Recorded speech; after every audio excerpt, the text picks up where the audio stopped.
Gold price जो अपने all time high पर है, सिल्वर जो अपने ऑल टाइम हाई पर है, क्या उसमें गिरावट आने वाली है ड्यू टू हमास और गाजा वॉर खत्म होने की कगार पर है? देखिए, गोल्ड प्राइस का मूवमेंट, गोल्ड प्राइस में इतनी बड़ी अपसाइड आने का सबसे बड़ा रीजन और वन ऑफ द रीजन ये था कि हमास और गाजा की वॉर चल रही थी। तो पूरी दुनिया के इन्वेस्टर्स को अपनी इन्वेस्टमेंट हमेशा सेफ जगह पे इन्वेस्ट करनी थी, बिकॉज अनसर्टेनिटी इतनी थी कि वॉर बढ़ ना जाए, मिडिल ईस्ट तक ना चली जाए। तो इन्वेस्टर्स ने हार्ड एसेट में पैसा डालना शुरू करा। हार्ड एसेट मतलब गोल्ड, सिल्वर, कॉपर, एल्यूमिनियम, इन सबको बाय करना शुरू करा। अब वॉर खत्म हो गई है, इसका मतलब अनसर्टेनिटी कम हो गई है, रिस्क कम हो गया है, तो चांसेस हैं कि ये सब इन्वेस्टर गोल्ड में जितना इन्वेस्ट उन्होंने करा हुआ था, सिल्वर में जितना उन्होंने इन्वेस्ट करा हुआ था, अपनी इन्वेस्टमेंट को बेचें। तो इससे गोल्ड के प्राइस, सिल्वर के प्राइस नीचे आ सकते हैं या इसी प्राइस पे काफी टाइम तक स्टेबिलिटी मेंटेन कर सकते हैं।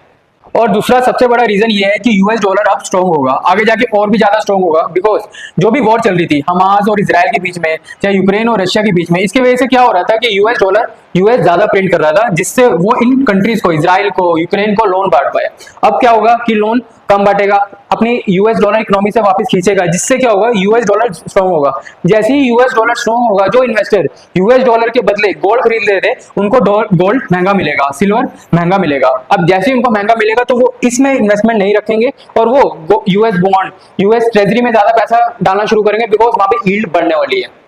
और जितने भी डेटा अभी तक प्रेजेंट है, उससे अभी तक ये नहीं दिख रहा है कि गोल्ड में और सिल्वर में कोई भारी गिरावट आ सकती है, बिकॉज अभी भी एक अनसर्टेनिटी बनी हुई है इंटर कंट्री रिलेशंस का। बिकॉज यूएस इकोनॉमी ने, यूएस पॉलिसी ने इतना ज्यादा वर्ल्ड इकोनॉमिक्स को चेंज कर दिया है कि अभी भी इन्वेस्टर को थोड़ा डर तो ये है कि कुछ और इंटर कंट्री रिलेशन ना बिगड़ जाए, जिसकी वजह से इन्वेस्टर अभी भी गोल्ड और सिल्वर में पैसे तो डाल के रखेंगे, लेकिन जितनी तेजी आपको पिछले कुछ महीनों में दिख गई है, वो आने वाले कुछ महीनों में आपको नहीं दिखेगी। तो अपनी इन्वेस्टमेंट गोल्ड और सिल्वर में सोच समझ के करिएगा, थोड़ी इन्वेस्टमेंट जरूर रखिएगा उस पर, ताकि फ्यूचर की आपकी जो सेविंग्स है वो सेव रहे और एक रीजनेबल रिस्क फ्री ग्रोथ आपको मिलती रहे।